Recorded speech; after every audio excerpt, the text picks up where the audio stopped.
Good afternoon, నేను Vamshi. Welcome to special drive. భారత్లో corona కేసులు అనూహ్యంగా పెరిగిపోతున్నాయి. ఈ నెల 19 నాటికి దేశంలో 257 యాక్టివ్ కేసులుంటే ఈ నెల 27 నాటికి వాటి సంఖ్య 1083కు చేరింది. తాజాగా 1230 వరకు కూడా కేసులు నమోదవుతున్నట్టు తెలుస్తుంది. వారంలోనే కొత్త కరోనా కేసులు 800కు పైగానే నమోదవుతున్నాయి. కేరళలో అత్యధికంగా 430 కేసులు ఉంటే దేశ రాజధాని ఢిల్లీలో 104 మంది చికిత్స పొందుతున్నారు. ఇక తెలుగు రాష్ట్రాలను కరోనా కొత్త వేరియంట్ వేధిస్తోంది. దేశంలో ఇప్పటి వరకు ఈ సీజన్లో 12 మంది కరోనాకు బలైపోయారు. మృతుల్లో మహారాష్ట్ర వాసులే అధికంగా ఉన్నారు. 5గురు మహారాష్ట్రలో మృత్యువాత పడ్డారు. ఇక కేరళ, రాజస్థాన్లో 2 చొప్పున ప్రాణాలు కోల్పోయినట్లుగా తాజా గణాంకాలు చెప్తున్నాయి. దేశంలో ప్రస్తుతం కరోనాకు చెందిన 4 వేరియంట్లు వ్యాప్తిలో ఉన్నట్లుగా వైద్యులు చెప్తూ ఉన్నారు. LF7, XFG, JN1, NB 1.8.1 వేరియంట్ల వ్యాప్తిలో ఉన్నట్లు నిపుణులు చెబుతున్నారు. కరోనా వ్యాక్సిన్ వేయించుకున్నామని నిర్లక్ష్యంగా ఉండొద్దని సూచిస్తున్నారు వైద్యులు. అప్రమత్తంగా ఉండాలని హెచ్చరిస్తున్నారు.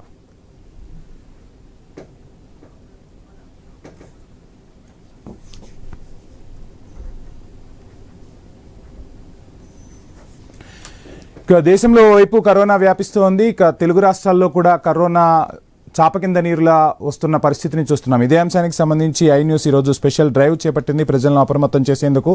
మనతో పాటు డాక్టర్ సుమన గారు ఉన్నారు. సుమన గారిని అడిగి మరిన్ని విషయాలు తెలుసుకునే ప్రయత్నం చేద్దాం. సుమన గారు, గుడ్ ఆఫ్టర్నూన్ అండి. గుడ్ ఆఫ్టర్నూన్ అండి. యా మేడం, మొత్తంగా మళ్ళీ సమ్మర్ వచ్చిందంటే చాలు కరోనా వస్తుంది అన్నట్లుగా కరోనా వ్యాప్తి చెందుతోంది. సో డిఫరెంట్ వేరియంట్లు విరుచుకుపడుతున్నట్టుగా తెలుస్తుంది. సో ఏ వేరియంట్లో వ్యాప్తి ఎక్కువగా ఉంది, ప్రజలు ఎలాంటి జాగ్రత్తలు తీసుకోవాలంటారు? ఈ 2025 జనవరి నుంచి కరోనా మళ్ళీ కంబ్యాక్ అవ్వటం అనేది మనం వింటూ ఉన్నాము, చూస్తూ ఉన్నాము. NB 181 వేరియంట్ అనేది ఇప్పుడు ఎక్కువగా వ్యాప్తి చెందుతూ ఉంది. ఇది delta virus sub variant NB 181. ఈ వైరస్ అనేది యాక్చువల్గా ఫ్లూ లైక్ సిమ్టమ్స్ నే కాజ్ చేస్తుంది. బట్ సింపుల్ వైరస్ కదా అని మనం నెగ్లెక్ట్ చేయడానికి అవ్వదు. ఈ వైరస్ ని నుంచి మనం కాపాడుకోవాలి అని అంటే తగు జాగ్రత్తలను కంపల్సరీ తీసుకోవాల్సి ఉంటుంది. ఈ ఒమిక్రాన్ వైరస్ సబ్ వైరస్ అనేది NB 181 వైరస్. ఇది ఫ్లూ డిసీజ్ కన్నా కొంచెం సివియారిటీ ఎక్కువగా ఉంటుంది. ఈ వైరస్ ఎక్కువగా పిల్లల్లోనూ, పెద్దవారిలోనూ, ఇమ్యూనిటీ తక్కువగా ఉన్న వాళ్ళలోనూ, మరియు ఎక్కువగా వేరే డిసీజెస్ తో బాధపడే వారిలోనూ ఈ వైరస్ ఎక్కువగా వ్యాప్తి చెందుతుంది. కాబట్టి తగు జాగ్రత్తలు తీసుకొని సోషల్ డిస్టాన్సింగ్ కానీ, శుభ్రత పరంగా కానీ, ఆర్ మాస్క్ ధరించడం కానీ, ఆర్ క్రౌడెడ్ ప్లేసెస్ లో ఎక్కువగా వెళ్ళకపోవడం వల్ల కానీ, శానిటైజేషన్, ఇట్లాంటి జాగ్రత్తలు తీసుకొని ఈ వైరస్ నుంచి కాపాడుకోవాలి. అండ్ వ్యాక్సినేషన్ చేసుకోని వాళ్ళని కంపల్సరీగా బూస్టర్ డోసెస్ తీసుకోవడము, అండ్ ఇమ్యూనిటీ తక్కువ ఉన్న వాళ్ళు 2 డోసెస్ 3 డోసెస్ తీసుకోవడం అనేది కంపల్సరీగా ఉందండి. రైట్. డాక్టర్ జగన్నాథం గారు కూడా ఉన్నారు, వారిని అడిగి మరిన్ని విషయాలు తెలుసుకుందాం. జగన్నాథం గారు, good afternoon sir. Good afternoon, నమస్కారం సార్. ఇప్పుడు కొత్త వేరియంట్లు వస్తున్నాయి. ఆ వేరియస్ సింటమ్స్ ఎలా ఉంటాయి సార్? ఐడెంటిఫై చేయటం ఎలా? ఇప్పుడు ఇటీవల కాలంలో మనకి వచ్చినటువంటి కరోనా వైరస్ చాలా మందికి సోకుతోంది. వ్యాధి క్రమంగా పెరుగుతున్నాయి, కేసులు రోజు రోజుకి పెరుగుతున్నాయి. ఇప్పటికే వేల సంఖ్య దాకా కూడా వచ్చింది. మనకి ఈ కరోనా వెనకటి వేరియంటా ఏం వేరియంటా అనేటువంటి విశ్లేషణ కూడా జరిగింది. ప్రస్తుతం ఉన్న వాటిల్లో LF7, NB 1.8.1 అనేటువంటి 2 వేరియంట్లు కనిపిస్తున్నాయి. అయితే మన దేశంలో ఈ వేరియంట్లు పెరుగుతూ ఉండడం వల్ల ప్రపంచవ్యాప్తంగా కూడా ఈ వేరియంట్ల మీద, అంటే ముఖ్యంగా సింగపూరు, హాంకాంగ్లో మొట్టమొదట ఆసియాలో ప్రారంభమైందనేటువంటి వార్తతో ఒక వారం 10 రోజుల క్రితం నుంచి మొదలైంది. ఇప్పుడు ఆ వేరియంట్స్ కాకుండా మన దగ్గర ఈ వేరియంట్స్ కూడా ఉన్నాయి. ఇప్పుడు వరల్డ్ హెల్త్ ఆర్గనైజేషన్స్ వారి సూచన ప్రకారం ఈ వేరియంట్ ఆఫ్ ఇంట్రెస్ట్, అంటే ప్రస్తుతం ఇది ఎక్కువగా వ్యాప్తి చెందినటువంటి వేరియంట్గా గుర్తించారు. అయితే దీనివల్ల ఇన్ఫెక్షన్ ఎక్కువగా ఉందన్నట్టుగా ఇంకా ఇంతవరకు మనకి కనిపించలేదు. కాబట్టి ఇది వ్యాప్తి చెందే లక్షణం ఎక్కువగా ఉన్న కారణంగా ఎక్కువ మందికి వ్యాధి సోకేటటువంటి అవకాశం అయితే కనిపిస్తోంది. ఇది వేరియంట్ ఆఫ్ ఇంట్రెస్ట్ గా ఉంది కాబట్టి దీని మీద మరికొంత మనకి డేటా లభ్యమైన తర్వాత దీనివల్ల పరిస్థితి ఏమిటి, మరణాలు దీనివల్ల వస్తున్నాయా లేదా ఇతరత్ర కోమార్బిడిటీస్ వల్ల వస్తున్నాయా అనేటటువంటి విషయాన్ని కూడా మనం నిర్ధారణ చేయాల్సిన అవసరం ఉంది. కాబట్టి మరణాలు సంభవిస్తున్నాయి కాబట్టి తగిన జాగ్రత్తలు తప్పనిసరిగా తీసుకోవాల్సినటువంటి అవసరం కనిపిస్తోంది. వ్యాప్తి కూడా ఈ ప్రస్తుతం వస్తున్నటువంటి వేరియంట్స్ కి వ్యాప్తి చెందే లక్షణం కూడా ఎక్కువగా కనిపిస్తున్నాయి. కాబట్టి ఈ రెండూ కూడా ఉన్న కారణంగా వీటి గురించి మనం సరైనటువంటి జాగ్రత్త తీసుకోవాల్సిన అవసరం అయితే స్పష్టంగా కనిపిస్తోంది. రైట్, సుమన గారు, చూస్తున్నాం మొత్తంగా అయితే ప్రజల్లో కొంతవరకు కరోనా ముందు కరోనా తర్వాత చూస్తే ఆరోగ్యం పట్ల ప్రజల్లో కూడా అవగాహన పెరిగింది, శ్రద్ధ వహిస్తూ ఉన్నారు. సో ఇంకా ఎటువంటి జాగ్రత్తలు తీసుకోవాలంటారు? 2 వ్యాక్సిన్లు వేసుకున్న వాళ్ళు కూడా ఆహారపు అలవాట్లకు సంబంధించి కానీ ఇమ్యూనిటీని పెంచుకోవడం వల్ల కరోనాను సమర్థవంతంగా ఎదుర్కోవచ్చా? ఎలా లైఫ్ స్టైల్లో ఎలా చేంజెస్ చేసుకోవాలంటారు? యూజువల్ గా ఉన్న ఇమ్యూనిటీని పెంచుకోవడం వల్ల ఈ కోవిడ్ వ్యాక్సినేషన్ తీసుకునే ఇమ్యూనిటీ లెవెల్స్ ఇంకా ఆ ఇమ్యూనిటీ అనేది పెరుగుతూ ఉంటుందన్నమాట. ఎక్కువగా న్యూట్రిషనల్ డైట్ తీసుకోవడము, ఆ న్యూట్రిషనల్ డైట్ లో యాంటీ ఆక్సిడెంట్స్ ఉన్న డైట్ తీసుకోవడము, ప్రోటీన్ రిచ్ డైట్ తీసుకోవడము, మరియు అడిక్వేట్ హైడ్రేషన్, డీహైడ్రేషన్ అవ్వకుండా more than 3 litres of water తాగడము, physical exercise, walking, yoga, meditation లాంటివి చేయటము. అలా చేయటం వల్ల మన బాడీలో ఉన్న అన్ని కణాలకు బ్లడ్ సర్క్యులేషన్, ఆక్సిజనేషన్ అయ్యి మన ఇమ్యూనిటీ పవర్ అనేది ఇంక్రీజ్ అవుతుంది. ఎప్పుడైతే ఇమ్యూనిటీ పవర్ ఇంక్రీజ్ అవుతుందో మనము వైరస్ బారి నుంచి కాపాడుకునే అంత శక్తి వస్తుంది. Right madam. జగన్నాథం గారు, చూస్తున్నాం నార్మల్గా ఇప్పుడు మనకు ఫ్లూ టైము, ఎక్కువగా వర్షాలు పడితే ఆటోమేటిక్గా సీజనల్ ఫీవర్స్ అనేవి వస్తూ ఉంటాయి, సీజనల్ జ్వరాలు కూడా చాలామంది బారిన పడుతూ ఉంటారు. సో ఇటువంటి టైంలో కరోనా ఇంపాక్ట్ ఎంతవరకు ఉంటుంది?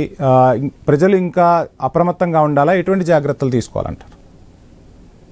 ఇది చాలా ముఖ్యమైన ప్రశ్న. ఎందుకంటే మనకి వాతావరణ మార్పులు వస్తున్న కారణంగా ఇన్ఫ్లుయెన్జా వైరస్ కూడా చాలా మందిలో వ్యాప్తి చెందుతోంది.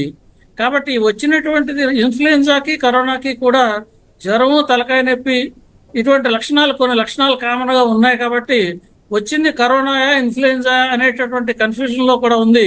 అయితే ఇప్పుడు ఇంతవరకు మనం చూసినటువంటి కేసుల్ని పరిశీలించినట్టయితే చాలా కేసులు మొట్టమొదట ఇన్ఫ్లుయెన్జాగా అనుమానించి తర్వాత అవి హాస్పిటల్ దగ్గరికి వచ్చి లేదా చెకింగ్ చేసిన తర్వాత కరోనాగా నిర్ధారణ జరిగాయి.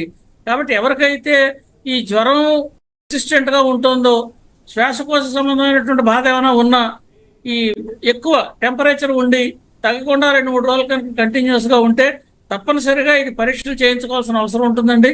అవసరమైతే ఐసోలేట్ కావాల్సి వస్తుంది. ఐసోలేట్ అయ్యి అవసరమైతే కొన్ని కేసులు హాస్పిటలైజ్ అయినట్టుగా కూడా మనకి స్పష్టంగా తెలుస్తోంది. ఈ పరిస్థితుల్లో అది ఇన్ఫ్లుయెన్జానా కరోనానా అనే టెస్ట్ తప్పనిసరిగా చేయించుకోవాల్సిన పరిస్థితి ఉంది. ఏం చేద్దంటే కరోనా అయితే మనం ఐసోలేషన్ లోకి వెళ్ళాలి, ఇన్ఫ్లుయెన్జా అయితే దాని ట్రీట్మెంట్ వేరేగా ఉంటుంది, దాని గురించి అంత ఎక్కువ సమస్య ఉండదు. కాబట్టి కరోనా వల్ల ప్రస్తుతం మనకు సమస్య ఏంటంటే కొన్ని మరణాలు కూడా నమోదయ్యాయి. ఈ పరిస్థితుల్లో తప్పనిసరిగా ఈ జ్వరం, రొంప, దగ్గు, బాడీ పెయిన్స్ తీవ్రంగా ఉండడం, ఎక్స్టెండెడ్ టెంపరేచర్ ఉండడం, ఇటువంటి లక్షణాలు ఉన్న వాళ్ళు కనుక ఎవరైనా ఉంటే తప్పనిసరిగా వాళ్ళు కరోనాకి కూడా పరీక్షలు చేయించుకొని డాక్టర్ల సూచన మేరకు అవసరమైతే ఐసోలేషన్ లో ఉండడం కూడా మంచిది. కాబట్టి సరైనటువంటి జాగ్రత్తలు కూడా తీసుకుంటూ ఉండడం అనేటువంటి చాలా ముఖ్యమైనటువంటి విషయం ప్రస్తుత పరిస్థితుల్లో. రైట్, సుమన గారు, చూస్తున్నాం సోషల్ డిస్టెన్స్ అనేది కంపల్సరీ పాటించాలి, మాస్కులు ధరించాలి, ఆహారపు అలవాట్లలో చేంజెస్ చేసుకోవాలి. ఇవన్నీ కూడా ప్రజలకు కరోనా పరిచయం చేసింది. దీని తర్వాత చాలా మందిలో అపోహ ఏంటి అంటే వ్యాక్సినేషన్ వేసుకున్నట్టే సైడ్ ఎఫెక్ట్స్ చాలా వస్తున్నాయని చెప్పి చాలామంది అపోహపడుతున్నారు. సో ఏం చెప్తారు వ్యాక్సినేషన్కి సంబంధించి? యూజువల్ గా వ్యాక్సినేషన్ చేయడం వల్ల ర్యాష్ కానీ ఆర్ మైల్డ్ ఫీవర్ కానీ లేకుంటే బాడీ ఏక్స్ కానీ వస్తున్నాయి. బట్ కొన్ని వ్యాక్సిన్స్ వల్ల యంగర్ అడల్ట్స్ లో బ్లడ్ క్లాటింగ్ టెండెన్సీ, థ్రాంబోసైటోపీనియా అంటే ప్లేట్లెట్స్ కౌంట్ తక్కువ అయ్యి చిన్న ఆర్టరీస్ లో బ్లడ్ క్లాటింగ్ టెండెన్సీ అయ్యి మయోకార్డైటిస్ అనే సిమ్టమ్, మయోకార్డైటిస్ అనేది డిసీజ్ రావటము అనేది మనము ప్రీవియస్ గా అబ్జర్వ్ చేశాము. సో ఆ సైడ్ ఎఫెక్ట్స్ కాకుండా మిగిలిన చిన్న చిన్న సైడ్ ఎఫెక్ట్స్ ని మనం ఏదైనా వ్యాక్సిన్ తీసుకున్నా, ఏదైనా డ్రగ్ తీసుకున్నా మనము రిస్క్ బెనిఫిట్ అనాలిసిస్ అనేది చేస్తామన్నమాట. ఆ తీసుకోవటం వల్ల మనకు బెనిఫిట్ ఎక్కువ ఉండటము అండ్ ఇమ్యూనిటీ పెరగటము వల్ల మనం వ్యాక్సిన్ అనేది రికమెండ్ చేస్తున్నాము.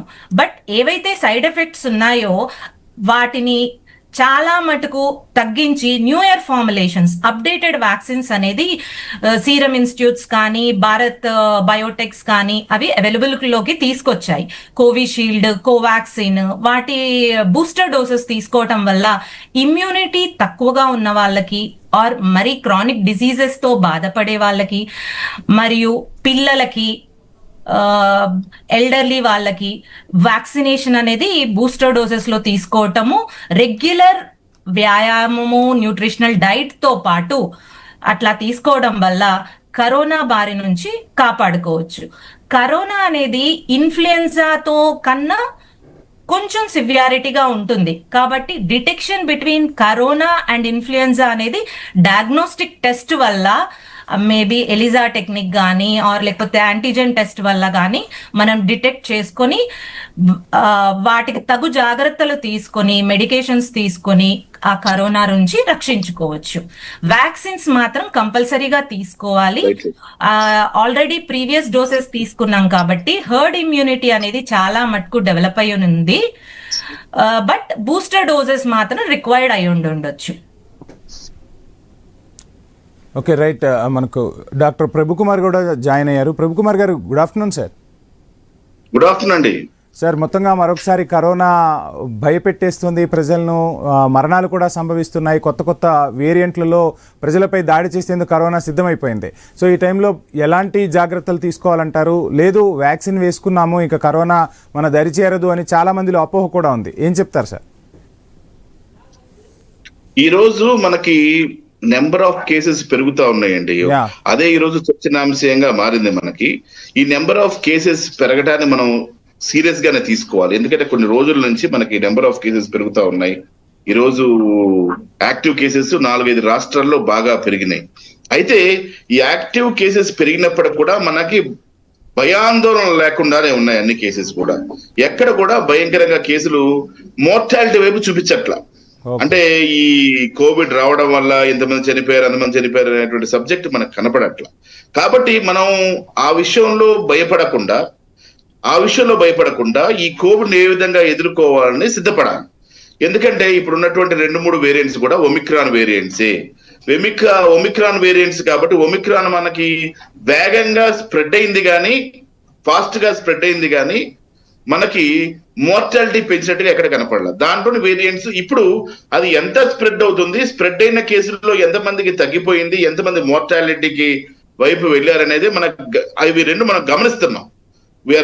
ఇప్పుడు మేమందరం కూడా దాన్ని గమనించేది ఏంటంటే ఎంతమందికి ఎంత వేగంగా స్ప్రెడ్ అయ్యి ఎన్ని డెత్లు రికార్డ్ అయినాయి, అంటే ఎంత మోర్టాలిటీ వచ్చింది, అది ఏ గ్రూప్ లో.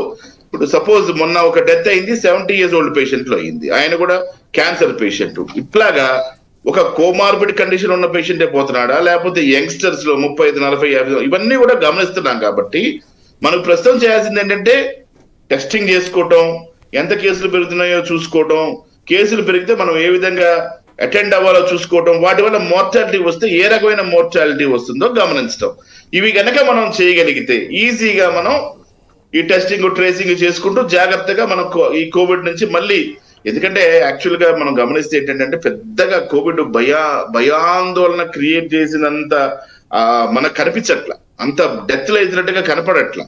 స్ప్రెడ్ అవుతుందేమో కానీ అంత మనకి చాలా మంది పేషెంట్లు వస్తున్నారు, జలుబు దగ్గర చూపించుకుంటున్నారు, వైద్యం చేస్తే 5-6 రోజులు తగ్గిపోతున్నారు, 1 week లో తగ్గిపోయి వెళ్ళిపోతున్నారు.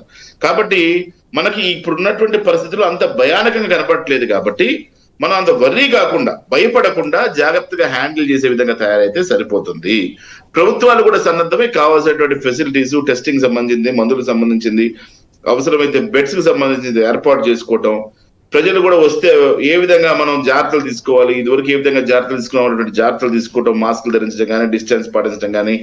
ఎందుకంటే ఒక వ్యాధి ఒకసారి వచ్చినప్పుడు అది ప్రజల్లోకి వెళ్ళిన తర్వాత, భారతదేశం అంతా తిరిగిన తర్వాత, అంటే అన్ని దేశాలు తిరిగింది కాబట్టి మనకు అన్ని దేశాలు తిరిగినటువంటి ఈ కోవిడ్ మన దేశంలో కూడా అందరికీ తిరిగింది కాబట్టి ఎంతో కొంత ఇమ్యూనిటీ అనేది డెవలప్ అవుతుంది, ఎంతో కొంత శక్తి మనకు వస్తుంది. కాబట్టి మనం దాని గురించి ఈసారి అంత కంగారు పడాల్సిన అవసరం లేదు.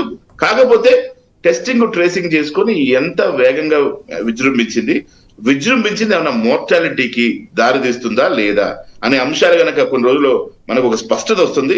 స్పష్టత వచ్చిన తర్వాత మనం భద్రంగా ఎటువంటి జాగ్రత్తలు తీసుకుంటే భద్రంగా ఉంటాం, ఇంకొంచెం అగ్రెసివ్ గా జాగ్రత్తలు తీసుకోవడానికి, లేదు ఇంజెక్షన్స్ మందులని రెడీ చేసుకుని ఏ విధంగా ఎదుర్కోవడానికి ప్రిపేర్ అవుతూ ఉంటాం.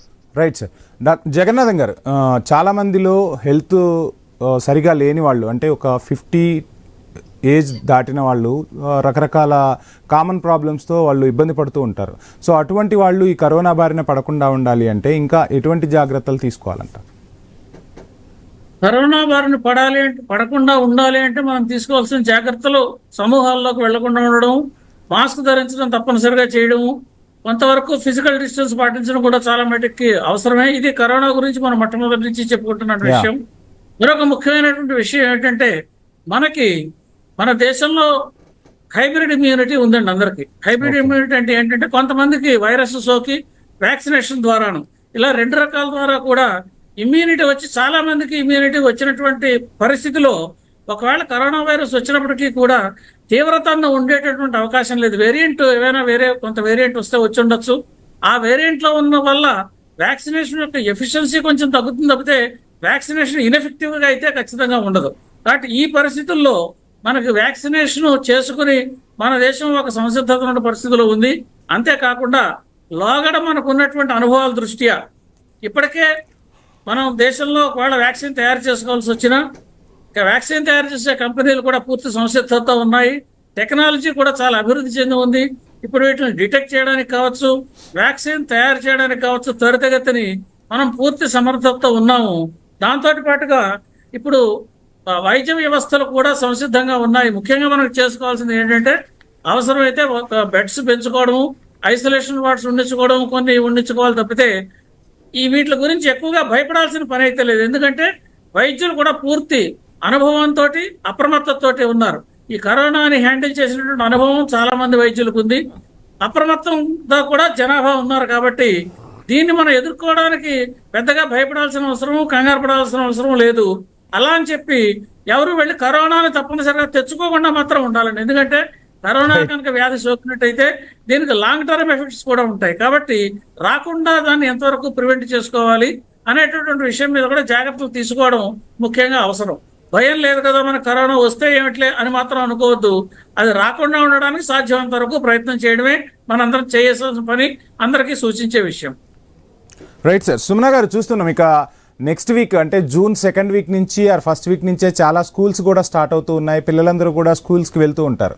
సో చిన్నపిల్లల విషయంలో ఎలాంటి జాగ్రత్తలు తీసుకోవాలి? ఇప్పుడున్న వేరియంట్ల ప్రభావం చిన్నపిల్లలపై పడే అవకాశం ఉందా? ఏం చెప్తారు? చిన్నపిల్లలకి బూస్టర్ డోసెస్ తీసుకోవాలి అండ్ స్కూల్ కి పంపించవచ్చు.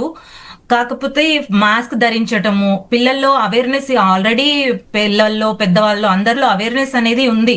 మనం శానిటైజ్ చేసుకోవాలి అండ్ మాస్క్ పెట్టుకోవాలి, క్రౌడెడ్ ప్లేసెస్కి వెళ్ళకూడదు అట్లా అని. బట్ పిల్లల్లో స్కూల్ యజమాన్యానికి సెక్షన్స్ ఒక 60 మెంబర్స్ కలిపి పిల్లల్ని అట్లా కాకుండా ఒక 20 మెంబర్స్కి ఒక సెక్షన్ అట్లా చేసి పిల్లల్ని మరీ క్రౌడెడ్ ప్లేసెస్లో కాకుండా లిమిటెడ్ నెంబర్ ఆఫ్ పిల్లలకి అట్లా అరేంజ్ చేసి స్కూల్లో టీచింగ్ కానీ అట్లా చేయటం వల్ల పిల్లల్ని మనం రక్షించవచ్చు. అండ్ పిల్లలకి డైలీ ఒకసారి మన జాగ్రత్తలు ఏం తీసుకోవాలి అనేది రిపీటెడ్గా చెప్తుండటం వల్ల వాళ్ళ మైండ్లో డిపాజిట్ అయ్యి వాళ్ళు తగు జాగ్రత్తలు తీసుకొని కరోనా బారి నుంచి రక్షించుకోగలుగుతారు. వాళ్ళకి బలమైన ఆహారము, వ్యాక్సినేషన్ అండ్ అవేర్నెస్ కార్యక్రమాలు, స్కూల్లో కూడా అవేర్నెస్ కార్యక్రమాలు అట్లా చేయటం వల్ల అందరిలో అవేర్నెస్ పెరిగితే డెఫినెట్గా కరోనాను జయించడం ఈజీ అవుతుంది. Right madam. డాక్టర్ ప్రభుకుమార్ గారు, చూస్తున్నాం చాలామంది కూడా వ్యాక్సిన్ వేసుకున్నాము, ఇంకా కరోనా మమ్మల్ని ఏం చేయలేదు అని చెప్తూ ఉన్నారు. కానీ కొత్త వేరియంట్లు వస్తున్నాయి. ఈ వేరియంట్లకు తగ్గట్లు డాక్టర్లను సంప్రదించి బూస్టర్ డోస్ తీసుకోవటం అవసరమా, లేదు అంటే ఇంతకు ముందు తీసుకున్న 2 వ్యాక్సిన్లు సరిపోతాయా? ఏం చెప్తారు? జనరల్ గా ఇవన్నీ కూడా 1 year 6 months ఉండే వ్యాక్సిన్ అండి. యాంటీవైరల్ వ్యాక్సిన్స్ అన్ని కూడా ఇన్ఫ్లుయెన్జా వ్యాక్సిన్స్ పనిచేసే వ్యాక్సిన్. కాకపోతే యాంటీబాడీస్ శరీరంలో జనరల్ గా ఎంతో కొంత ఉంటాయి. ఇప్పుడు అందరూ తీసుకోవాలని చెప్పం, ఎందుకంటే స్వతహాగా కొంత ఇమ్యూనిటీ అనేది డెవలప్ అయి ఉంటుంది కాబట్టి అందరికీ అవసరం లేదు. ఎవరైతే కోమార్బిడ్ కండిషన్స్ హెచ్ఐవి, టీబీ లేదా డయాబెటీస్, హైపర్ టెన్షన్ ఇటువంటి ఆరోగ్య సమస్యలు, క్యాన్సర్ లాంటి సమస్యలు ఉంటారో ఆ ప్రజల వరకు మాత్రమే తీసుకుంటే మంచిది. మిగతా వాళ్ళందరూ కూడా వ్యాక్సిన్స్ అవసరం అనుకుంటే వాళ్ళు మాకు ఇమ్యూనిటీ వీక్ ఉంది, మాకు సమస్యలు ఉన్నాయి అనుకున్న వాళ్ళు మాత్రమే తీసుకోవాలి. జనరల్ గా అందరికి కూడా స్వతహాగా భగవంతుడు ఇమ్యూనిటీ ఇస్తాడు.